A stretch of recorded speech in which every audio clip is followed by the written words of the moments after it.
Alors, bonsoir à tous.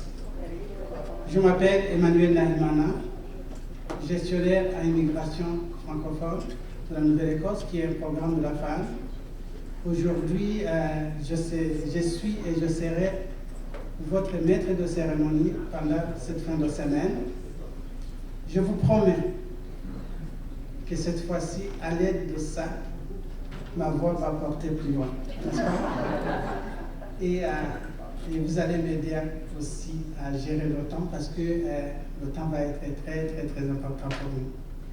Alors, sans trop tarder, je vais vous inviter à vous lever pour l'hymne national acadien qui sera interprété par Sophie Doucette, élève en 9e année, à l'école Mosaïque.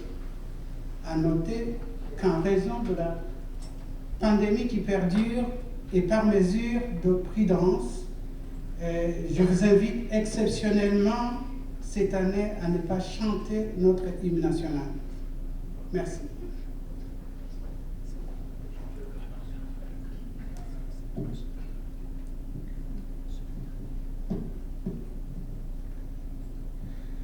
Ave Maris Stella,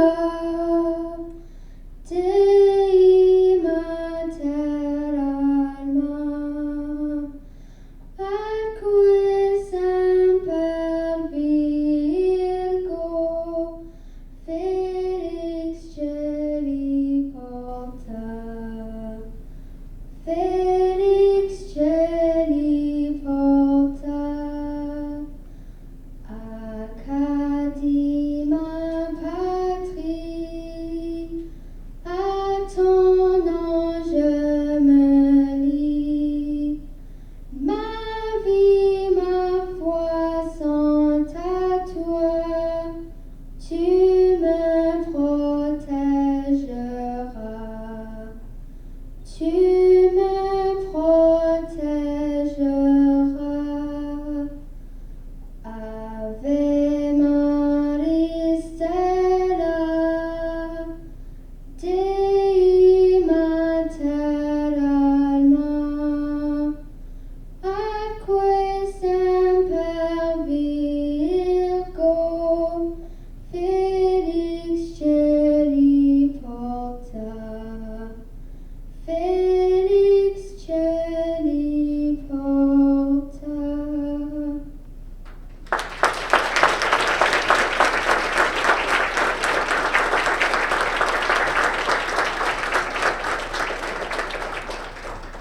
Quelle belle voix. Merci Sophie. Donc, quelques conseils de santé publique. Vous pouvez maintenant vous asseoir.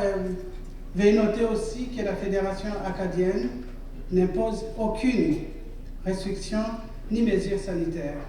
Toutefois, afin de protéger la santé et la sécurité de tous, et par respect pour les collègues présents ici et qui présentent les divers enjeux de santé, nous vous invitons à mettre en pratique les conseils prodigués par la santé publique de la Nouvelle-Écosse, notamment de porter un masque si vous êtes dans un lieu à l'intérieur bondé comme celui-là et si vous êtes malade. Alors, permettez-moi également de vous présenter les dignitaires qui sont présents avec nous ce soir. J'invite chaque dignitaire à se lever lorsqu'il ou elle sera nommé et que je vous prie également de réserver exceptionnellement pour cette année des applaudissements jusqu'à la fin de la présentation. Alors, David Belton, directeur régional de la patrimoine canadien, accompagné par Lisanne Galland, gestionnaire des programmes de langue officielle pour la région de l'Atlantique. Françoise Albert, commissaire aux langues officielles du Canada. Chuck Maillet, vice-président pour la Nouvelle-Écosse de l'Agence de la promotion économique du Canada Atlantique. Merci. Barry Ross, trésorier de la Société nationale de l'Acadie. Maud André Lefebvre, chef de poste du Bureau du Québec dans les provinces de l'Atlantique. Jean-François Cochet, directeur régional de Radio-Canada. Alice Chanceau, directeur général de la Société de l'Acadie du Nouveau-Brunswick. Marc Banneman, directeur général des affaires acadiennes et de la francophonie, qui est aussi accompagné de Joshua Hawkins, de Lise Poirier et de David Serret. Leda Zlotnik, coordinatrice des services en français pour Justice Nouvelle-Écosse. Michel Sornier, coordinatrice des services en français pour Service Nouvelle-Écosse. Alan Corda, coordinateur des services en français pour Service Nouvelle-Écosse. Mervat Ismail pour Santé Nouvelle-Écosse. Robert Yves Mazerol, consul honoraire de France à Halifax. Yvonne Leblanc, préfet de la municipalité de Clare, accompagné de Stéphane Cyr, directeur général. Claude Poirier, conseiller de la municipalité du comté d'Iverness. Ronnie Leblanc, député de Clare.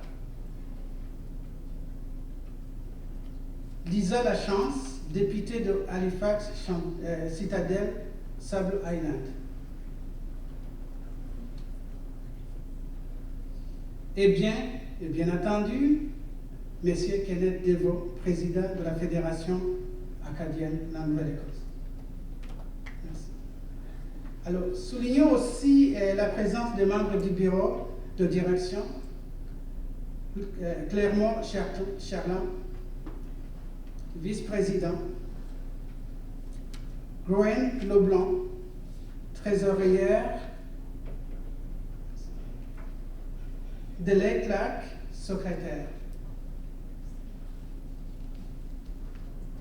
J'aimerais prendre quelques instants pour remercier les partenaires de notre Assemblée générale annuelle, soit le gouvernement du Canada, par l'entremise du patrimoine canadien, et notre principal partenaire gouvernemental, Immigration, Réfugiés et Citoyenneté Canada, le gouvernement de la Nouvelle-Écosse par le biais des affaires acadiennes et du ministère des Transports, des compétences et de l'immigration de la Nouvelle-Écosse, le Bureau du Québec dans les provinces atlantiques, Chris D'Entremont, député de Nova-Ouest, ainsi que nos partenaires communautaires, notamment les Arbres acadiens, le réseau en immigration francophone de la Nouvelle-Écosse, IA, groupe financier, la Société nationale de l'Acadie, le Congrès mondial acadien 2024, la municipalité de Clare, la Société Saint-Pierre, la Société acadienne de Clare, le Centre communautaire Étoile de l'Acadie, Radio-Canada Acadie, Gestion de patrimoine à santé et vente assurance.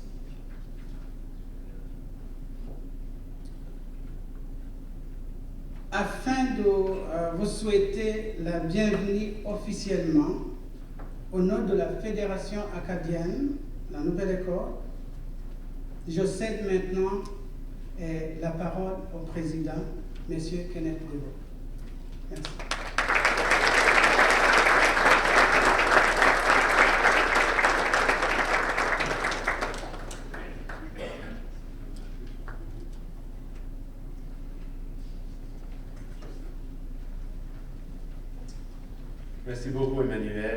Et surtout, merci beaucoup d'avoir accepté d'agir de maître de cérémonie ce soir.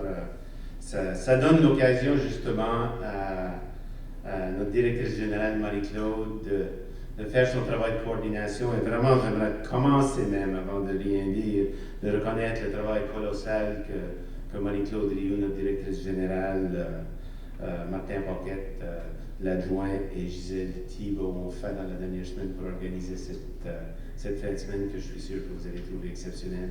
Donc, je vous inviterai à vous joindre à moi pour les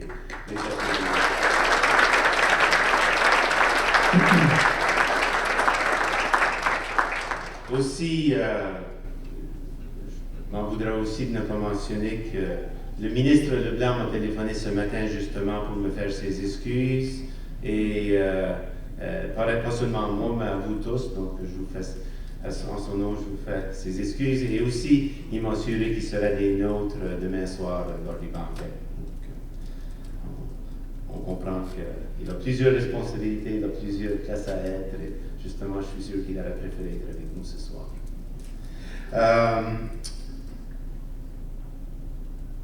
Donc, merci tout le monde. Donc, Emmanuel a reconnu à peu près la moitié de la salle qui sont, je dirais, nos partenaires privilégiés, les membres du bureau du conseil d'administration, mais tout le reste de nous, là, on est la FAN, la Fédération acadienne de la Nouvelle-Écosse, les membres, et moi je vous reconnais tous en bloc.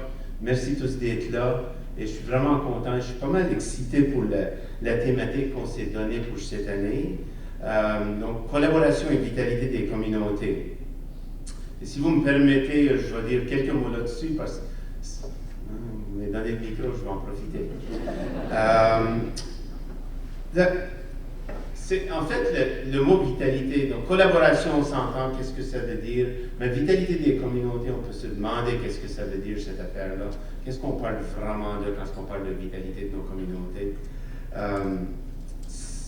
Il y en a ceux qui me connaissent depuis un bout de temps, vous savez que c'est un concept que j'ai beaucoup joué avec des notes de vie comme chercheurs. Puis là, on s'inspirait des chercheurs qui parlaient justement, les premiers qui ont parlé de ce concept-là, ils parlaient vraiment de la capacité d'une communauté de se maintenir comme une entité distincte dans ses rapports, ou d'une communauté minoritaire de se maintenir comme une entité distincte dans ses rapports avec une majorité. OK? Qu'est-ce qu'il y a là-dedans? Mais eux, ils avaient résumé ça à 3 grands facteurs. Le nombre. Et j'ose croire que Michel nous parlait de ces choses-là ce soir, en partie en tout cas. Mais le nombre de personnes, on est beaucoup préoccupés justement avec nos défis démographiques. On en fait une priorité à la Fédération, justement. Les organismes et les institutions, nous tous. Et le statut, c'est vraiment l'autre sur lequel on se penche. C'est-tu un groupe, c'est-tu une langue, une culture qui est prestigieuse, qui est intéressante, qui a un pouvoir d'attraction? C'est un peu stérile, ça, quand même, comme concept. Parce que, fondamentalement, pourquoi est-ce qu'on fasse ceci? Moi, je vais prendre le risque de vous donner ma réponse que je crois c'est celle de la majorité des personnes dans cette salle ici, qui soient membres de la Fédération ou qui soient partenaires. Essentiellement, on veut une meilleure communauté, une meilleure qualité de vie pour nous, pour nos enfants, pour nos familles, pour nos petits-enfants. Grosso modo, c'est ça qu'on veut. On veut une communauté plus inclusive, une communauté plus dynamique, une communauté plus active. Fondamentalement, c'est ça qu'on cherche. Vous me direz si j'ai tort dans le reste de la fin de semaine. Et je crois, et moi, ceci, c'est un discours systématiquement, à chaque fois que je rencontre un politicien, que ce soit Monsieur Leblanc, ou Monsieur Leblanc le préfet, ou Monsieur Leblanc, le membre de l'opposition, que j'ai rencontré cette semaine, et il pourra vous dire que c'est vrai. Grosso modo, pourquoi est-ce qu'on fait ça? Je cherche à contribuer à ma province que j'aime beaucoup et à mon pays que j'aime beaucoup. Et je crois que c'est vraiment ça qu'on veut, une communauté dynamique, vitale, et on pense vraiment justement que si on atteint ça, on est dans une position pour contribuer à notre province et notre pays. Donc, sur ça, je vous laisse avec de la question, et je crois que c'est l'une des questions qu'on peut se poser, comment est-ce qu'on peut atteindre cet objectif-là en travaillant ensemble? Et je crois que si on garde ça dans notre esprit pendant le reste de la fin de semaine, on aura fait un bon bout de travail sur rendre notre grande communauté une meilleure place à vivre pour nous, pour nos enfants et nos familles, et les gens qui veulent venir se joindre à nous pour vivre avec nous, justement. Donc, sur ça, bonne agir.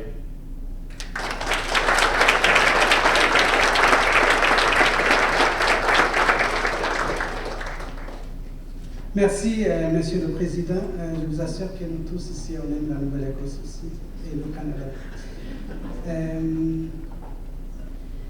Nous avons un message de Mme Ginette Petitpas-Taylor, ministre des langues officielles, ministre responsable de l'Agence de promotion économique du Canada.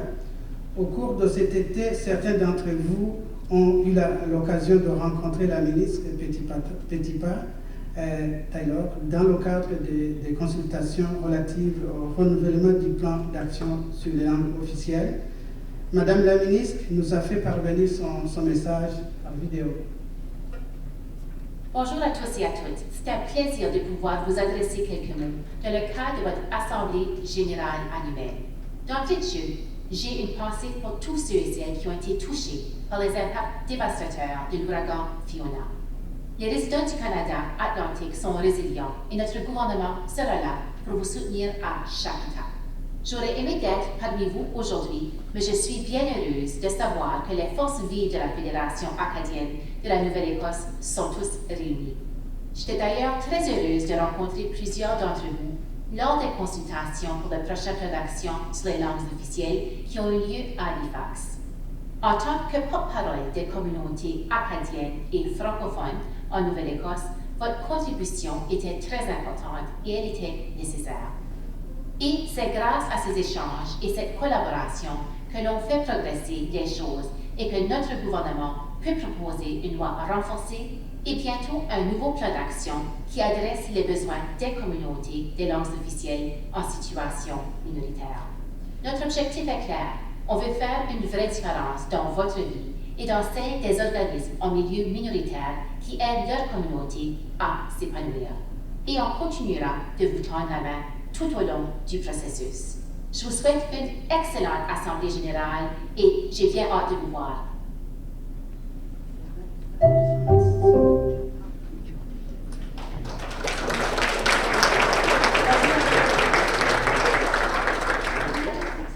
Cette année, nous avons une élection de présidence de la Fédération acadienne. J'invite M. Daniel Baudot, président du comité de mise en nomination, à présenter le rapport du comité pour information.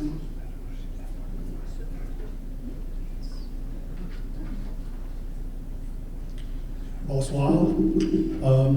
Conformément à l'article 5.1 des règlements de la Fédération, un comité de mise en nomination a été nommé par le conseil d'administration et se composait de Clermont Charland, de Marie-Claude Rioux et de moi-même. Toujours conformément au règlement, le comité a publié un appel d'intérêt pour le poste de présidence au moins 2 mois à l'avance dans le courrier de la Nouvelle-Écosse, dans les radios communautaires et dans le réseau de la Fédération acadienne de la Nouvelle-Écosse. Le comité avait établi le 9 septembre 2022 à 16h comme échéancier pour recevoir les candidatures à la présidence. En date du 9 septembre, le comité avait reçu un dossier de candidature complet, en l'occurrence celui de M. Kenneth Deveau. Le comité rappelle qu'il est possible de recevoir des nominations du plancher lors de l'Assemblée générale annuelle.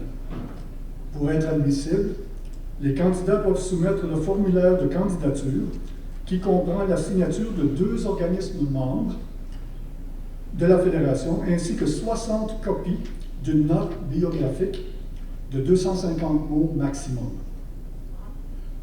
Vous pouvez vous procurer ces formulaires de mise en candidature en communiquant avec moi. Merci.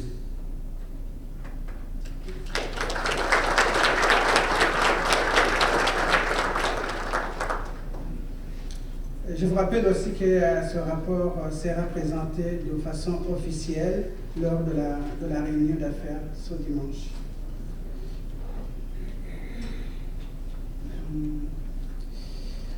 Pour la conférence, dont le titre est « L'état de l'Acadie, regard sur la Nouvelle-Écosse ». Cette année, notre Assemblée générale annuelle a pour thème « Collaboration et vitalité communautaire ». Pour annoncer la réflexion autour de ce thème, nous avons pensé qu'il serait bien d'inviter Mme Michelle Landry, titulaire de la chaire de recherche Canada sur les minorités francophones canadiennes et le pouvoir et professeur agréé de sociologie à l'Université de Moncton. Avant d'occuper ces fonctions, Mme Landry a été professeure adjointe de sociologie au campus de Chipaka. De cette même université pendant 10 ans, ses travaux de recherche s'intéressent à la capacité de minorités francophones du pays d'agir sur elles-mêmes et à leur gouvernance et à leur mobilisation. Madame Landry est co-éditrice de l'État de l'Acadie, paru chez Del Buisson, éditeur l'an dernier. Il s'agit d'un ouvrage de référence comprenant une centaine de textes accessibles permettant de mieux comprendre l'Acadie aujourd'hui. Elle est également l'autrice de l'Acadie politique, histoire sociologique de l'Acadie du Nouveau-Brunswick, publié aux presses de l'Université de Laval en 2015, ainsi que de plusieurs textes universitaires. La conférence de ce soir nous permettra d'avoir un regard sur l'état de l'Acadie en Nouvelle-Écosse. Je vous prie donc d'accueillir Mme Michelle Landry.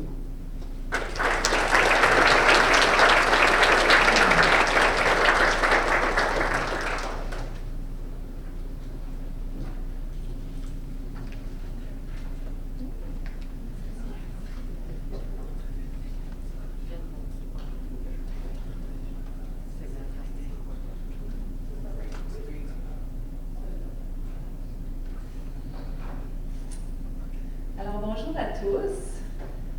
Merci pour l'invitation, merci pour le bon mot d'introduction.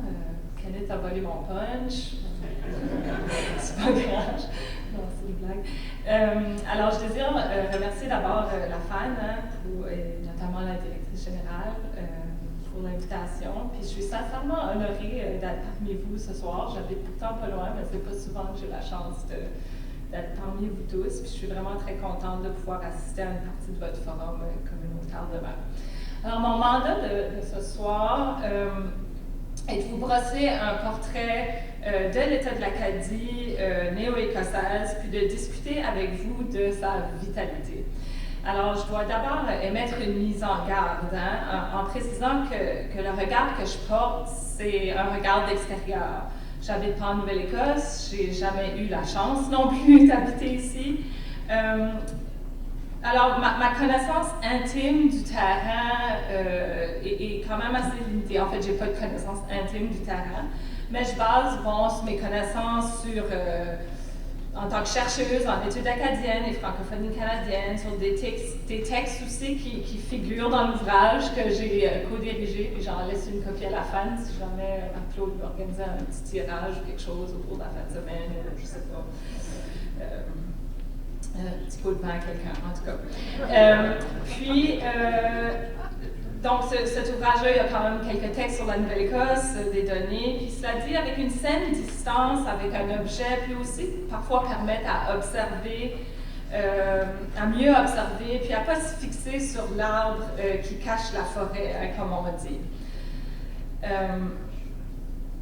Alors, je pourrais d'ailleurs utiliser la métaphore de la forêt pour décrire l'Acadie néo-écossaise. C'est une forêt dans laquelle se mêlent des arbres aux racines profondes et puis d'autres qui viennent de s'installer, et dont les racines s'implantent tranquillement. Des régions denses, puis d'autres régions plus éparses. Certaines plus homogènes, puis d'autres plus diversifiées. Puis cette forêt-là, elle se renouvelle depuis des centaines d'années, mais non pas sans affronter plusieurs défis, puis Puis quand même, il faut se l'avouer, elle perd du terrain, ou elle a perdu du terrain aussi pendant certaines années. Alors bon, mon analogie écosystémique va s'arrêter ici, là, parce que nous, les chercheurs en sciences sociales, on est quand même assez critiques à l'égard des abus d'analogie biologique, ayant d'autres théories et d'autres concepts plus appropriés pour étudier et rendre compte des phénomènes sociaux. Mais il y a le concept de vitalité, dont Kenneth a mentionné quelques mots, puis c'est un concept qui fait un peu exception. Alors, c'est largement passé à l'usage. C'est un terme souvent utilisé pour traduire l'idée de santé, de vigueur d'un groupe menacé, un groupe minoritaire.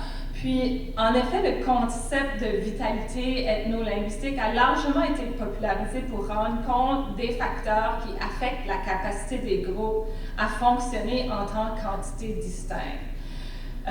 Puis aussi de se reproduire en tant que groupe, comme le mentionnait Kenneth. Donc, plus la vitalité d'une communauté linguistique est forte, plus elle a de chances de survivre, mais aussi de s'épanouir. S'épanouir en tant que collectivité autonome en présence de d'autres communautés linguistiques avec lesquelles elle est en contact. Puis ça, c'est Bourris et Landry qui donnent cette définition-là de vitalité. Alors pour moi, le concept de vitalité linguistique, c'est un outil en fait. C'est un outil pour évaluer différents facteurs de ce qu'on appelle dans mon jargon de la reproduction sociale. Donc en d'autres mots, qu'est-ce qui permet à un groupe culturel de s'épanouir puis de se perpétuer dans le temps? Puis la vitalité linguistique se décline en dimensions, donc on peut les résumer en 3 grands thèmes que je discuterai avec vous en portant un regard sur le cas de l'Acadie de la Nouvelle-Écosse. C'est pour ça que je disais que Kenneth avait volé mon punch, parce que c'est vraiment ça les 3 facteurs typiques. Donc les indicateurs démo-linguistiques, mais pas juste les noms, le statut de la langue, mais aussi les protections juridiques, puis aussi ce qu'on appelle la complétude institutionnelle, donc tout l'institutionnel et l'organisationnel. Les indicateurs démo-linguistiques, ça c'était mon intro, mais j'ai oublié. Les indicateurs démo-linguistiques nous permettent de constater l'évolution des effectifs, le poids des francophones, mais aussi d'autres éléments qui sont très importants, comme la concentration territoriale, les taux d'exogamie, la transmission de la langue. Le statut de la langue et les protections juridiques, c'est la place accordée à la langue minoritaire dans la sphère publique. Donc, son prestige, les idéologies qui y sont associées, ainsi que les lois puis les droits constitutionnels qui protègent la langue, ses locuteurs, mais aussi les communautés qui l'ont en partage. La complétude institutionnelle, c'est en gros l'éventail des sphères sociales que le groupe minoritaire arrive à gérer, puis dans lequel il arrive à maintenir l'allégeance de ses membres. J'y reviendrai donc à tour de rôle. Donc, comme profil démo-linguistique, je vais attirer votre attention sur certaines données clés. L'évolution du nombre des personnes ayant le français comme principale langue officielle, leur poids démographique, leur concentration territoriale, puis les taux de transmission du français. Alors, je sais que vous ne voyez pas ces chiffres-là, mais c'est vraiment pas grave, là. Comme vous l'avez probablement suivi dans les médias, en août dernier, Statistique Canada a dévoilé les dernières données linguistiques du recensement de mai 2021. Alors, les données de recensement, c'est quand même les données les plus précises qu'on a pour dénombrer les francophones des provinces et territoires. Mais il faut comprendre que dans le fond les variables utilisées pour les interpréter.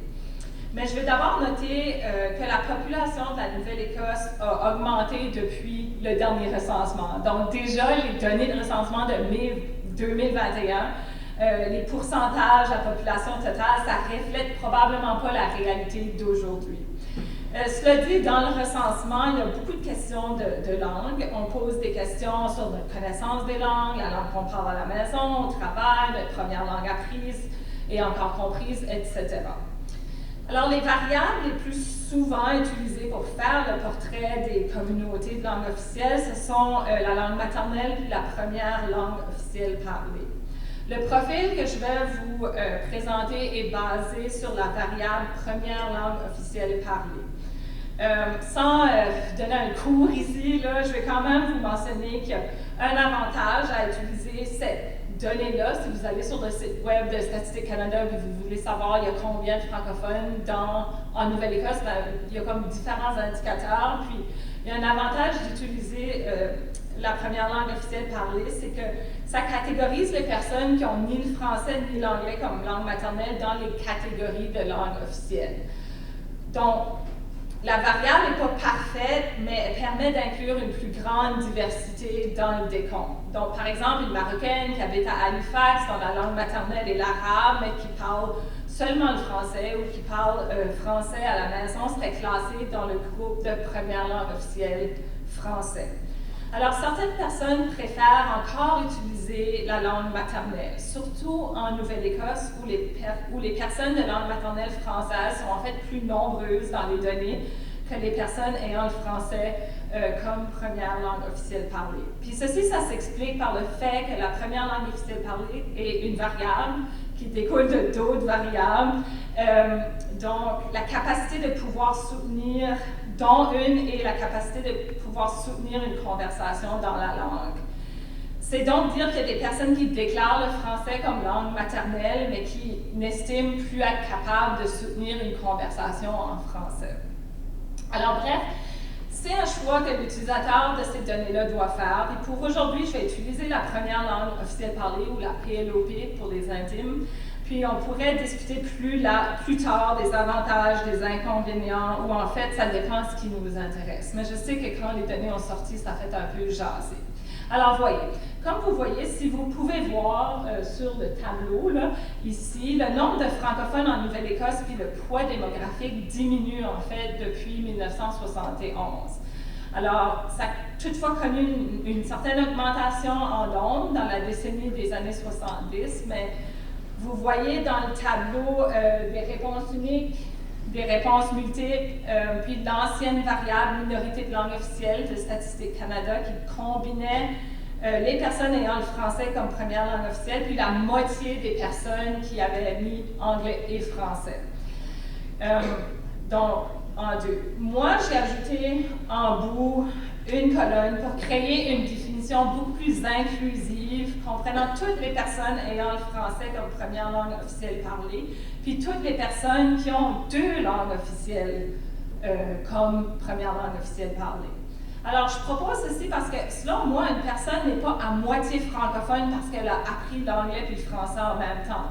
Puis, on n'a pas non plus d'indication comme quoi il y a juste la moitié de ces personnes-là qui sont véritablement francophones. Alors, d'ailleurs, Statistique Canada a justement essayé de calculer, comme il faisait avant, en dévisant. Puis, de toute façon, ce n'est pas le rôle de Statistique Canada de définir qui est francophone ou pas. C'est à vous comme organisation, à moi comme chercheur, etc. Alors, mais comme vous voyez, puis je ne veux pas vous déprimer trop ce soir, mais même en étant inclusive, puis en intégrant toutes ces personnes, la population francophone en Nouvelle-Écosse décline en nombre et en pourcentage. Puis, malheureusement, les projections démographiques, notamment celles de Jean-Pierre Corbeil puis de Éric Caron-Melançon, qui sont publiées dans l'État de l'Acadie, sont guère encourageantes. Tous les scénarios pointent vers une diminution du poids des francophones pour se situer entre 2,5 et 3,1 en 2036 en Nouvelle-Écosse. Alors ça, c'est des projections démographiques qui prennent en compte plusieurs facteurs. C'est vraiment une combinaison de facteurs qui expliquent le déclin. Les migrations interprovinciales et internationales, mais surtout la langue des migrants, bien entendu, le taux de transmission de la langue sont les principaux facteurs qui vont jouer sur ce type de projection-là. Plusieurs estiment que l'immigration francophone serait le meilleur moyen pour essayer de pallier à ces tendances. C'est certainement important d'agir sur ce front parce que sinon, le poids démographique va fondre devant nos yeux. L'immigration, de manière générale, ne va pas diminuer. Puis sans effort soutenu pour attirer puis permettre aux immigrants de s'intégrer à la communauté acadienne, le déséquilibre linguistique va juste s'accélérer. C'est cependant pas le seul domaine d'action. Freiner le transfert linguistique, c'est-à-dire l'assimilation, c'est aussi crucial. Mais d'abord, au sujet de l'immigration, on constate en Nouvelle-Écosse, on peut être un peu découragé du faible taux d'immigration francophone, mais toute proportion gardée, quand on regarde les chiffres par rapport aux proportions, en 2016, là, les immigrants ayant le français comme première langue officielle représentaient 2,7% de la population immigrante totale, ce qui est quand même assez près, de mon point de vue, du poids des francophones total dans la province de la Nouvelle-Écosse, qui est 3,2%. Alors, de mon point de vue, la Nouvelle-Écosse se débrouille quand même assez bien en immigration francophone. Puis ça, c'est selon la méthode Statistique Canada de séparer là, en deux les réponses français et anglais. L'immigration francophone a toutefois diminué en 2001 à 2016. Alors, c'est ce qui décourage un peu certaines personnes, alors même si l'immigration totale s'est accrue dans la province. Alors, il faut malheureusement attendre la sortie des nouvelles données d'immigration croisées avec la langue pour savoir où on en est réellement. Là, les données ne sont pas encore sorties. Mais j'aimerais souligner qu'on a vraiment affaire à des petits chiffres ici, là. Alors, vous voyez, sur 5 ans pour des immigrants récents, c'est moins de 300 personnes. Okay? Ceci peut sembler donc déprimant, mais en même temps, il faut se dire que quelques dizaines de personnes de plus, ça fait une différence pour la communauté. Alors, je pense que c'est quand même un enjeu très important. Comme je disais, l'immigration ne va pas à elle seule assurer la continuité et la vitalité de la francophonie néo-écossaise. L'assimilation est encore un enjeu. On peut différencier deux types d'assimilation. L'assimilation individuelle, donc des personnes, des transferts linguistiques individuels. Donc, quand une personne n'a plus la capacité de converser dans sa langue maternelle. Puis, il y a aussi l'assimilation intergénérationnelle, donc la non-transmission de la langue à la génération suivante. Alors, plus tôt, je vous ai mentionné qu'en Nouvelle-Écosse, le nombre de personnes ayant le français comme langue maternelle était supérieur au nombre de personnes qui avaient le français comme langue, première langue officielle parlée.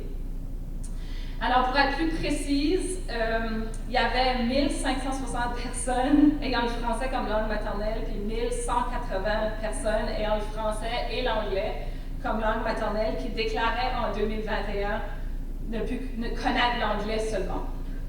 C'est donc 2740 personnes qui ont le français comme langue maternelle, mais qui considèrent ne plus pouvoir parler le français.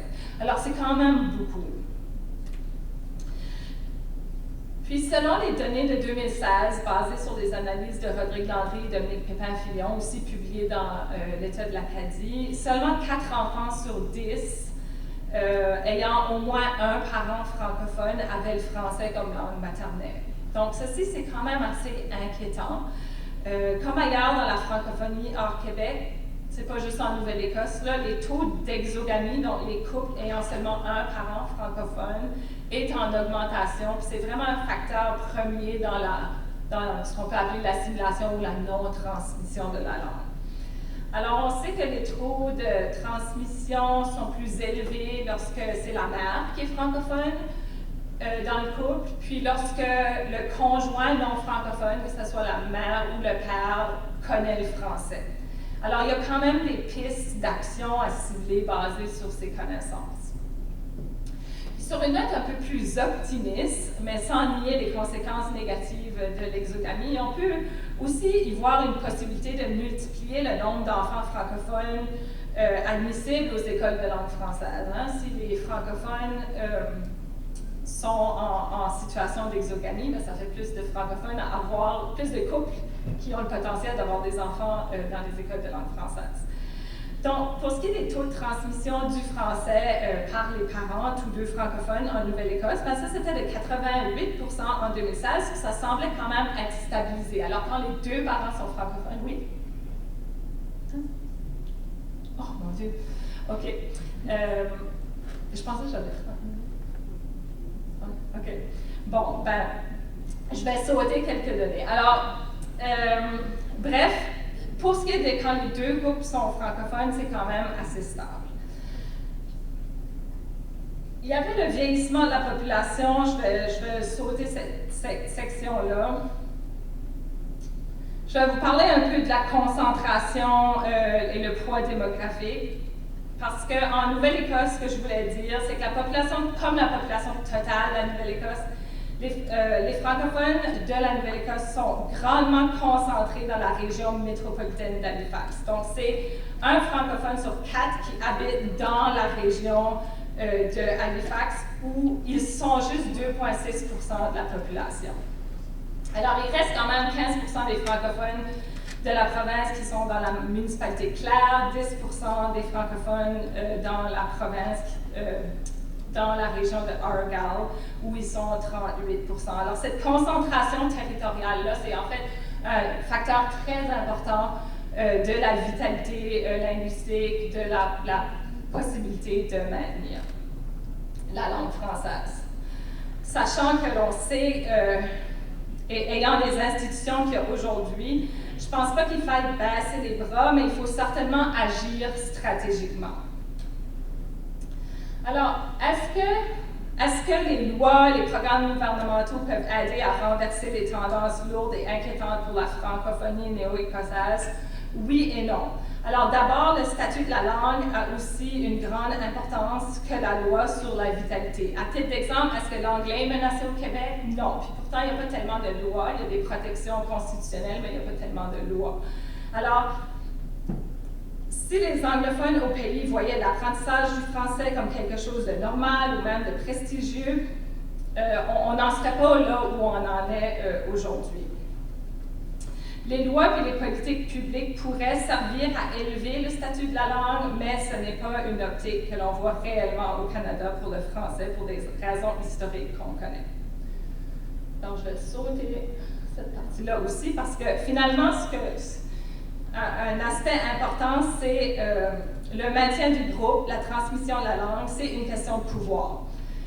Pas toujours de pouvoir politique, mais c'est une lutte de pouvoir qui joue sur le terrain, donc dans vos communautés, pour l'allégeance des membres du groupe minoritaire qui, pour toutes sortes de raisons, pour la plupart tout à fait légitimes, s'intègrent peu à peu dans différentes sphères de la société où l'anglais est la norme, où les humains cherchent généralement à se conformer aux normes sociales. On veut être comme les autres, on veut faire aussi ce qui est plus simple. Donc, la troisième dimension que je voulais aborder, c'était la complétude institutionnelle, ce que j'aurais pu aussi appeler des espaces francophones. Puis les données que je vous ai présentées, c'est des indicateurs. Hein. Ça traduit en rien les dynamiques communautaires qui peuvent être favorables ou défavorables à la vitalité de l'Acadie de la Nouvelle-Écosse. Vous qui habitez dans les communautés, vous avez déjà acquis un sens de votre vitalité communautaire. Vous observez des phénomènes. Moi, je suis une universitaire qui observe de loin, qui mobilise des données, des concepts, des théories. Mais ce qu'on sait, c'est que outre les indicateurs des mots linguistiques que je vous ai présentés, ou peut-être je vous ai assommés, là, on a des théories qui nous aident à mieux comprendre qu'est-ce qui contribue au maintien des groupes culturels. Puis l'une de celles-ci, c'est la complétude institutionnelle. Alors, c'est maintenant largement connu dans la francophonie minoritaire, puis même utilisé dans certains jugements de la Cour suprême. Alors, en gros, c'est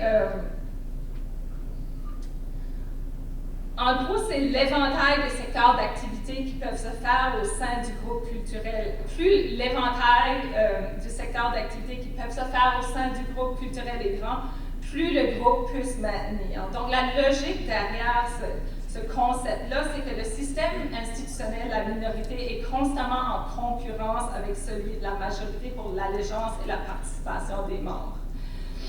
Alors, comme il ne me reste pas beaucoup de temps, je vais quand même avancer aux deux aspects de la complétude institutionnelle qui étaient en fait mon punch.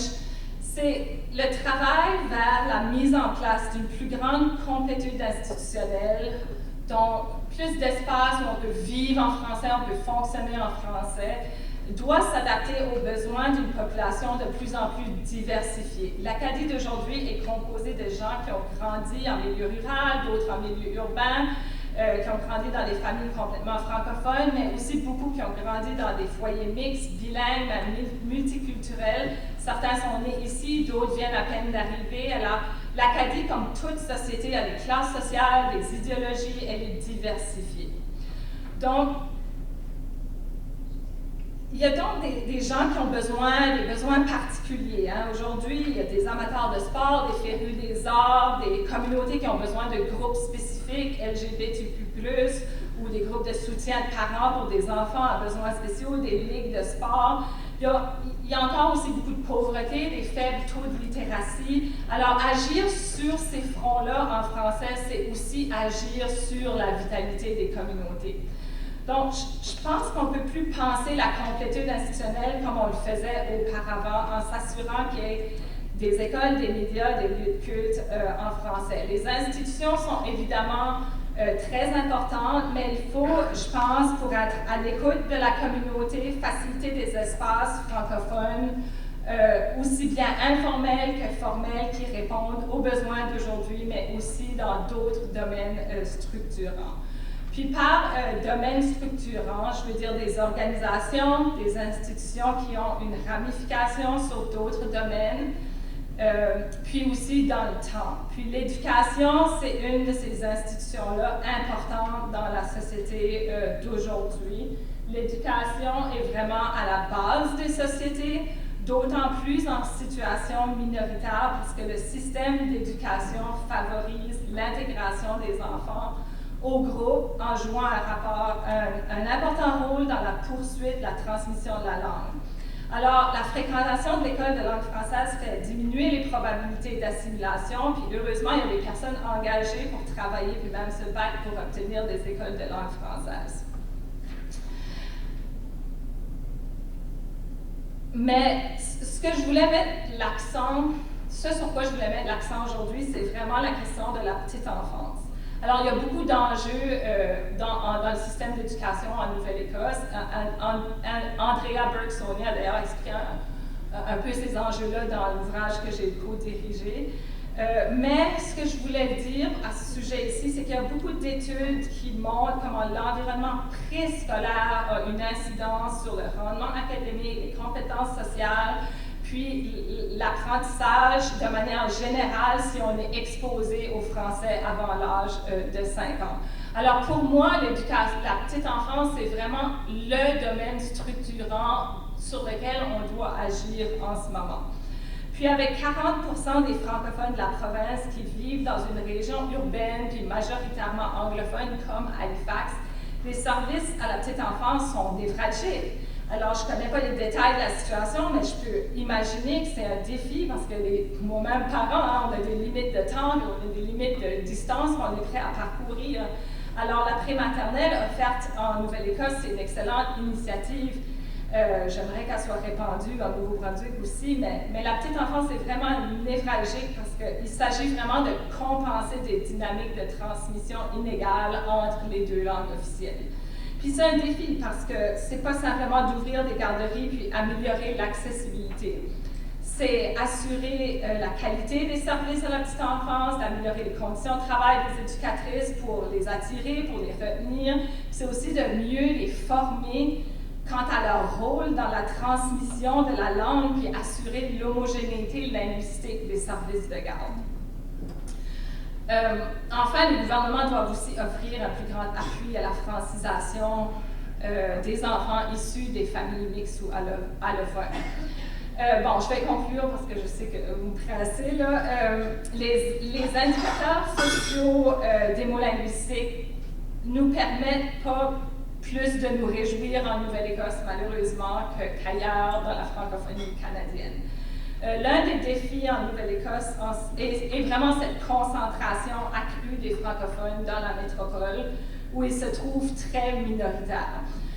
Créer puis faciliter des espaces francophones qui répondent aux besoins d'une population de plus en plus diversifiée et dont les besoins sont donc de plus en plus diversifiés, ben, c'est un enjeu en soi. Mais pour renforcer la complétude institutionnelle, il faudra aussi miser sur des institutions qui ont les plus grandes ramifications. Puis, à mon avis, le service à la petite enfance, l'éducation postsecondaire aussi, ce sont donc de ces domaines-là qui sont vraiment structurants. Cela dit, la famille fut une institution centrale dans le maintien de la langue pendant des centaines d'années, dans le maintien de la culture acadienne aussi. Puis ça l'est toujours. Mais dans un contexte d'exogamie répandue, on peut plus prendre la famille comme institution centrale pour acquis. Hein. C'est d'autant plus important d'avoir des programmes de soutien puis d'information. Alors merci encore de votre écoute puis de l'invitation.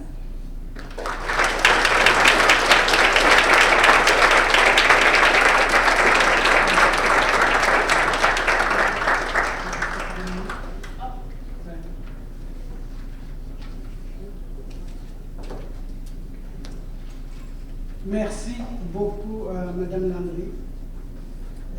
Votre regard sur l'Acadie de la Nouvelle-Écosse servira certainement à alimenter nos réflexions et nos discussions demain.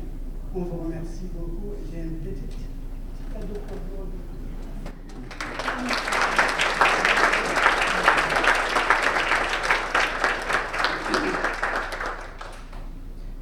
Voilà qui conclut la partie formelle de cette cérémonie d'ouverture.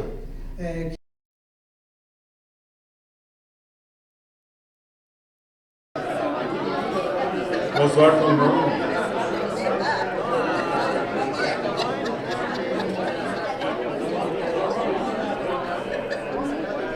J'enlève mes lunettes pour les faire.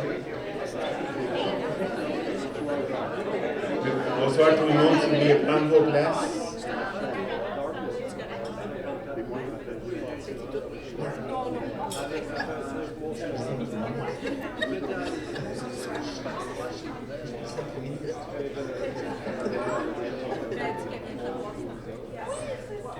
Bonsoir tout le monde. Donc,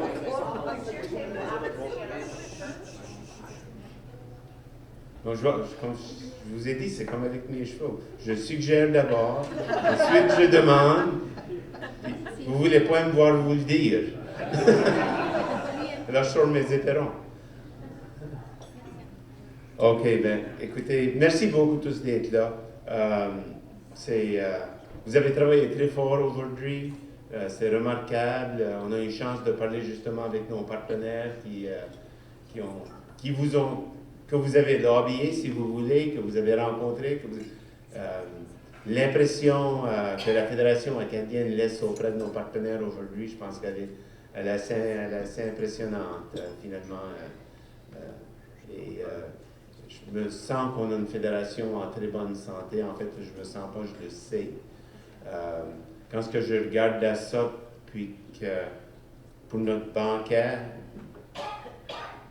après une journée de travail comme celle-là, et à la veille d'un AGA, on sait qu'est-ce que c'est une AGA, et qu'on a une liste d'attente pour le bancaire, c'est quand même quelque chose. Donc, bravo à la Fédération acadienne de la Nouvelle-Écosse. Je pense qu'on va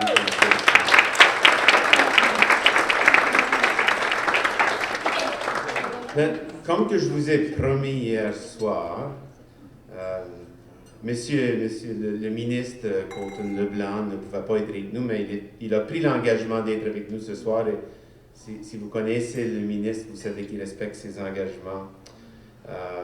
Et bien, il est là avec nous. Donc, moi, j'ai le très grand plaisir de vous présenter Colton LeBlanc ce soir. J'allais dire juste Colton parce qu'on se connaît assez bien, mais c'est le ministre. Donc, parmi les partenaires gouvernementaux incontournables de la Fédération acadienne de la Nouvelle-Écosse, il y a évidemment les affaires acadiennes et de la francophonie. L'Office des affaires acadiennes et de la francophonie, c'est un partenaire c'est peut-être notre premier partenaire.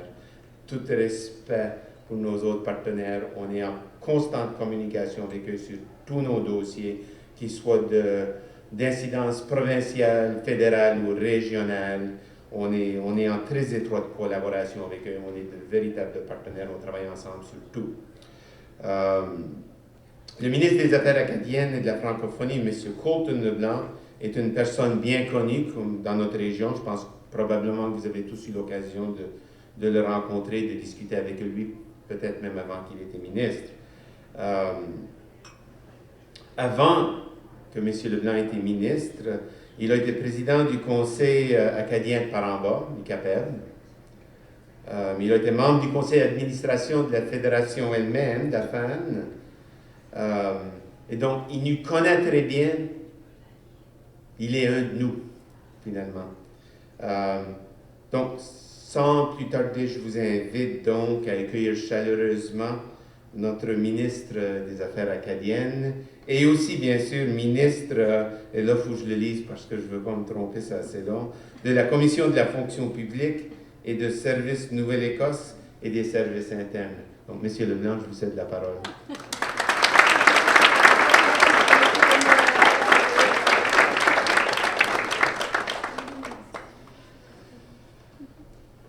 Je vais dire merci, Monsieur le Président, merci Kenneth. Chers amis, bonsoir à tous. C'est un honneur pour moi de me joindre à vous ce soir pour le banquet.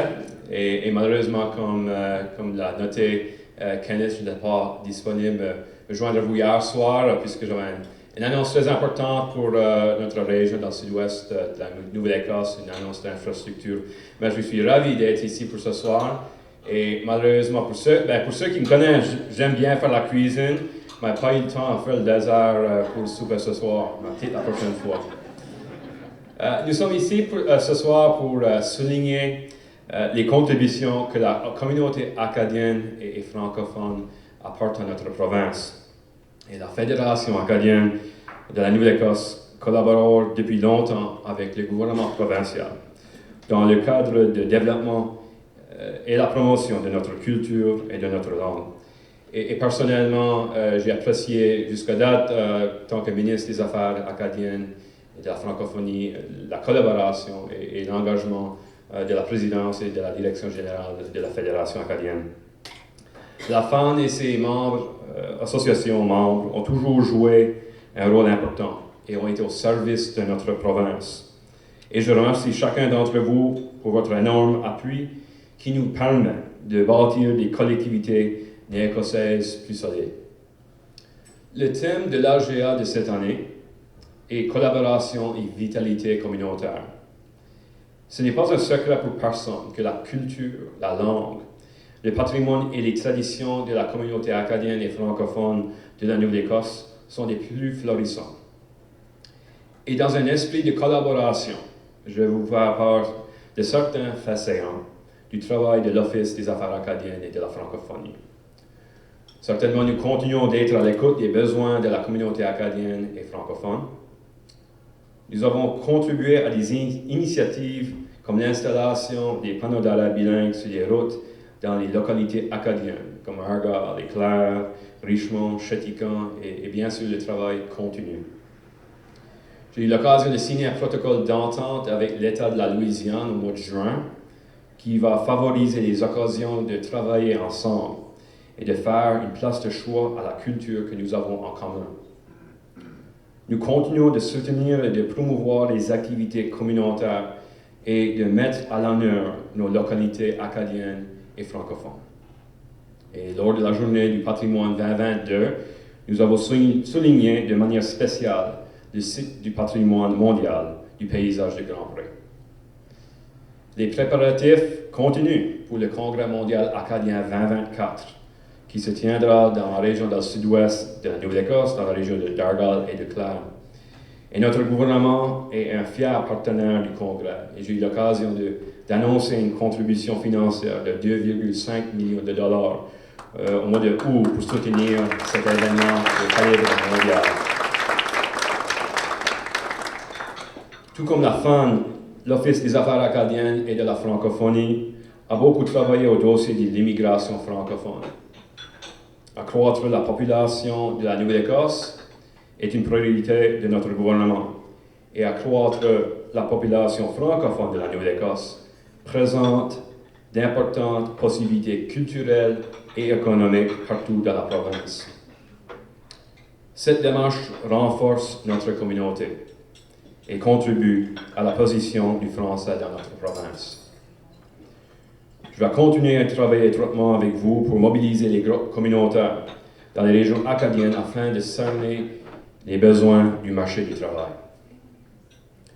Une autre responsabilité sera de renforcer et de promouvoir davantage les échanges et les activités en français entre des organismes communautaires en Nouvelle-Écosse et d'autres régions francophones afin d'explorer des initiatives de développement économique potentiel. Cela sera fondamental pour préserver et maintenir nos collectivités florissantes. Je tiens à prendre quelques instants pour remercier encore une fois et féliciter la FAN et la communauté acadienne et francophone de la Nouvelle-Écosse pour leur dévouement et leurs efforts quant à la préservation de notre patrimoine.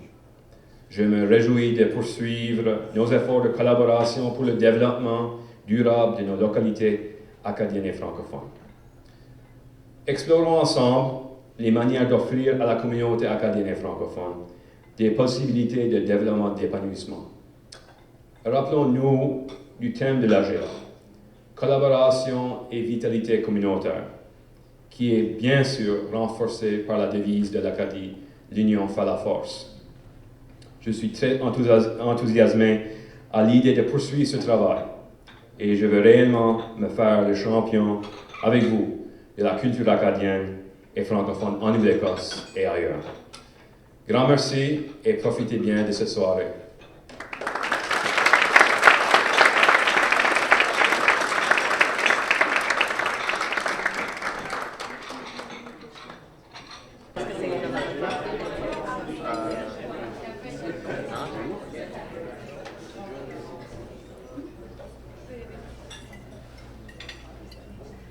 Oui, ça marche mon affaire.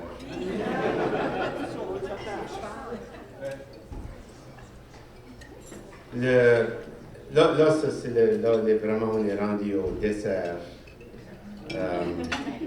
Mais ça, c'est le point, moi, peut-être après de Marie-Claude.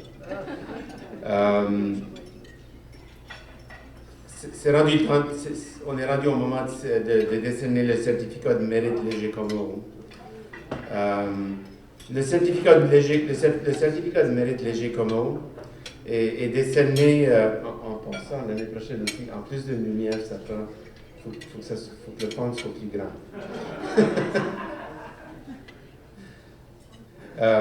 Le certificat est décerné pour souligner la contribution exceptionnelle d'une personne à la promotion du peuple, acadien de la Nouvelle-Écosse dans un ou plusieurs domaines et le mérite de cette personne dans le développement du peuple acadien. Il s'agit de la plus grande distinction remise par la communauté acadienne. Puis là, cette année, je veux dire, on ne pourra point imaginer une meilleure personne pour recevoir ce prix. Cette année, la récipiendaire du certificat de mérite léger commun est Mme Glenda Doucet-Boudreau.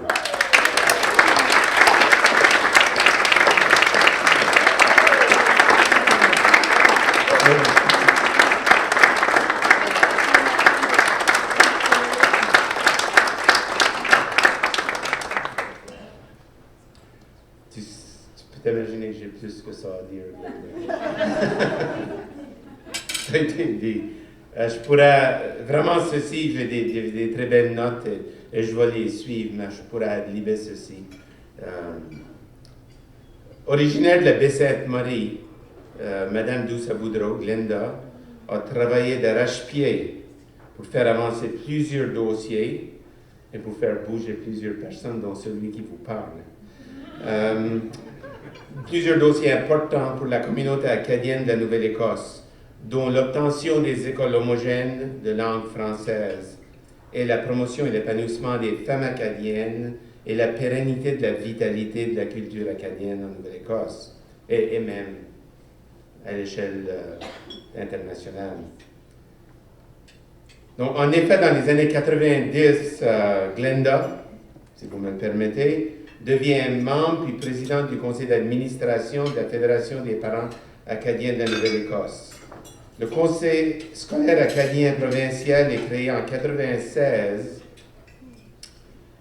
mais l'obtention d'écoles homogènes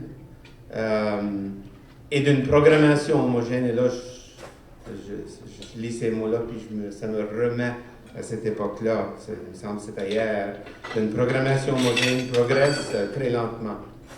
Madame Boudreau et un groupe de parents initient alors une longue bataille, ça dit judiciaire, mais c'était plus qu'une bataille judiciaire, c'était une bataille tout court qui a abouti dans une bataille judiciaire. Et en 2000, la Cour suprême de la Nouvelle-Écosse donne gain de cause aux parents demandeurs et la Fédération des parents de la Nouvelle-Écosse. L'arrêt d'Oussa Boudreau est encore aujourd'hui une référence importante partout au Canada pour le respect des droits d'instruction dans la langue de la minorité en vertu de l'article 23 de la Charte canadienne des droits et libertés. Et en fait, moi j'ai été professeur d'éducation milieu minoritaire à Moncton et à Sainte-Anne. Et là, je sais de quoi je parle. Il y a quasiment cette trinité quand ça vient à faire respecter ces droits-là. Il y a Mahé en Alberta qui d'abord nous donne le droit de gestion. Il y a Arsenault Cameron à l'île du Prince-Édouard qui va un peu plus loin et qui circonscrit en fait le pouvoir du ministre provincial par rapport et qui augmente le pouvoir des parents. Et là, finalement, d'Oussa Boudreau qui vient reconnaître un certain droit de réparation. Et c'est la grosse chose dans d'Oussa Boudreau, c'est qu'on a obligé le conseil scolaire et le ministère de retourner à la communauté à plusieurs reprises pour dire les progrès. Et c'est très important. Donc ça je pense que ça, une fois pour tous, a confirmé le droit inébranlable des parents à la gestion, à une scolarité de langue française et la gestion de cette scolarité-là. Parce que dans le cas Mahé, au début, on songeait à des conseils scolaires, des écoles francophones dessous des conseils scolaires bilingues. Et on imaginait comment gérer ça. Donc vous voyez où on est rendu aujourd'hui. Et Glenda est en grande partie responsable pour ça. Plus que ça,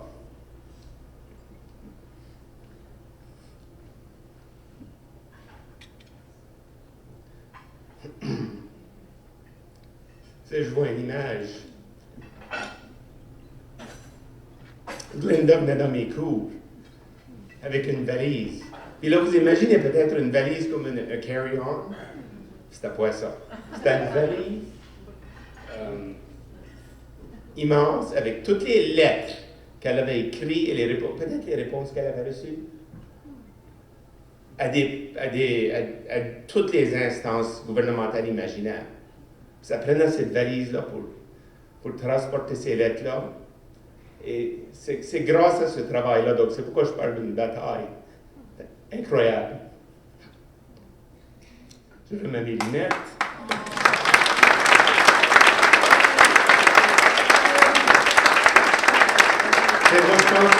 Tous les temps en temps, j'écris une lettre, moi, puis je crois que j'ai bien fait. Mais je pense à toutes les lettres que Glenda a écrites. Et le travail qu'elle a fait, et le monde qu'elle a bougé. C'est là que je dis, je suis une de ces personnes-là. On voyait Glenda arriver dans la cour de la maison, puis on disait, oh non, qu'est-ce qu'elle a demandé, c'est pas ici. Mais on le faisait. Donc, Mme d'Oussa Boudreau, puis là, a également contribué à faire avancer la condition des femmes en Nouvelle-Écosse. Elle est une membre fondatrice et administratrice présidente de l'association Madeleine Leblanc, créée là, je ne peux pas voir les notes, en 1975. Et en 1982, Mme d'Oussa Boudreau contribue à fonder la Fédération des femmes acadiennes de la Nouvelle-Écosse et elle siège au conseil d'administration de l'Alliance des femmes de la francophonie canadienne à titre d'administratrice et trésorière. En 2017, elle dirige le conseil 250 dans le but de recueillir l'histoire de 250 femmes inspirantes de la Baie-Sainte-Marie.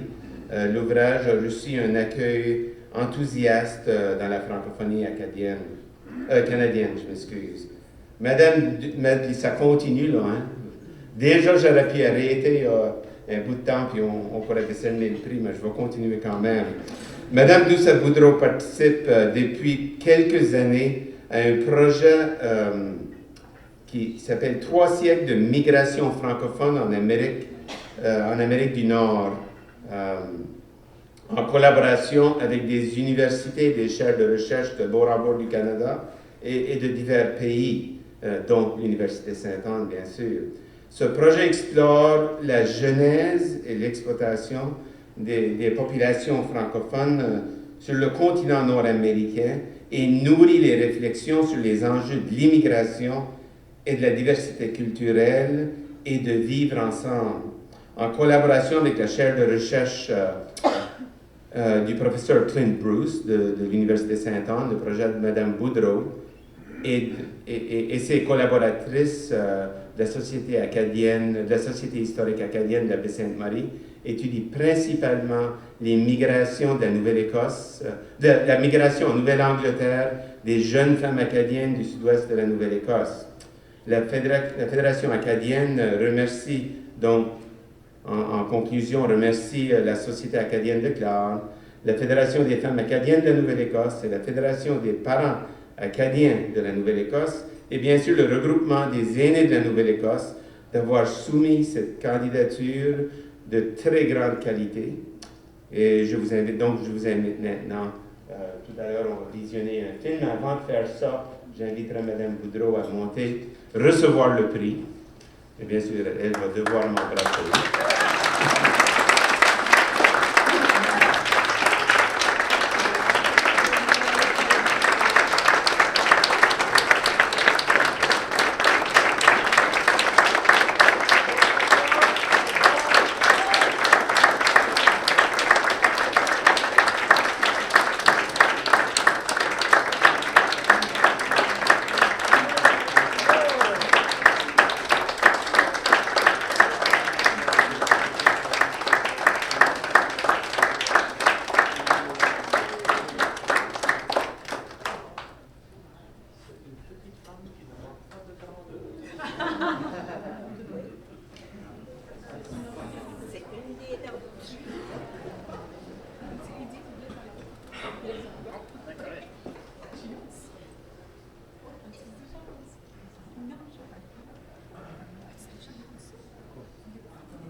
Ça va être parfait. Bonsoir tout le monde. Si vous avez peur à cause que j'ai un gros dossier, c'est juste qu'en vieillissant, Kenneth a lui la mode de ses yeux, moi je me lamente un petit peu de ma mémoire. Alors quand c'est un gros dossier, on sait juste où ce qu'on l'a mis parce qu'on le voit, on le trouve facilement. Je dois vous dire que je suis vraiment honorée et reconnaissante de recevoir la Marette Léger-Comeau. De penser qu'un jour, on me présentera le certificat de Marette nommé pour ce grand homme, le fondateur de notre femme. Ça me touche extrêmement. Non seulement que Pierre Léger-Comeau était un modèle à essayer de suivre, il était un ami de notre famille. C'est à lui le célébrant de notre mariage, et on a siégé ensemble à divers comités. Vous savez, depuis mon adolescence, je me suis impliquée dans ma communauté. Des dossiers tels que l'obtention des écoles homogènes et de la langue française, ainsi que l'obtention des classes de sexualité, la promotion et l'épanouissement des femmes acadiennes au niveau local, provincial et national, ainsi que l'obtention des services de dépistage de cancer pour ces mêmes femmes. La pérennité et la vitalité de la culture acadienne sont des causes que je tiens à cœur. Dans ces luttes, j'ai été épaulée et appuyée par beaucoup de femmes et d'hommes. Et c'est vrai ça que Kenneth dit, que quand on me voyait arriver, on disait « Oh, qu'est-ce qu'elle a encore celle-là ?» Et il y a une autre femme qui m'a dit « Si j'avais donc eu 25 cents tous les fois que tu m'as téléphoné et que tu as commencé à dire « Te rappelles-tu que... ben, on doit trouver ces lettres-là. » Elle dit « Je serais riche. » En tout cas, c'est de même que c'était. Il faut laisser son paper trail. Il ne faut pas oublier que certains dossiers ont pris un demi-siècle avant d'être réalisés et on avance en montant sur le dos de celles et de ceux qui sont venus avant nous. Notre travail dans ces domaines est loin d'être terminé. Il faut toujours guetter parce qu'on peut perdre nos gains. Ce n'est pas une course sprint, mais c'est plutôt un marathon avec relais qu'on est dedans. Alors, retroussons-nous les manches et faisons tous notre part. Alors, en mon nom et au nom de celui des autres qui sont venus avant moi et qui étaient avec moi, grand merci. Merci beaucoup.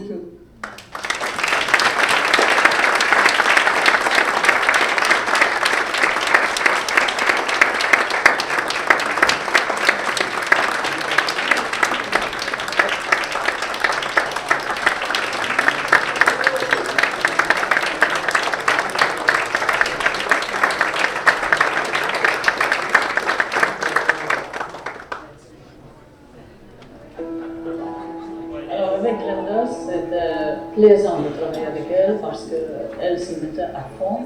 Elle avait vraiment le goût de faire avancer l'Acadie et surtout nos écoles. On pensait à ce moment-là à nos enfants et aux petits-enfants. Donc, c'était un plaisir de travailler avec elle sur plusieurs projets.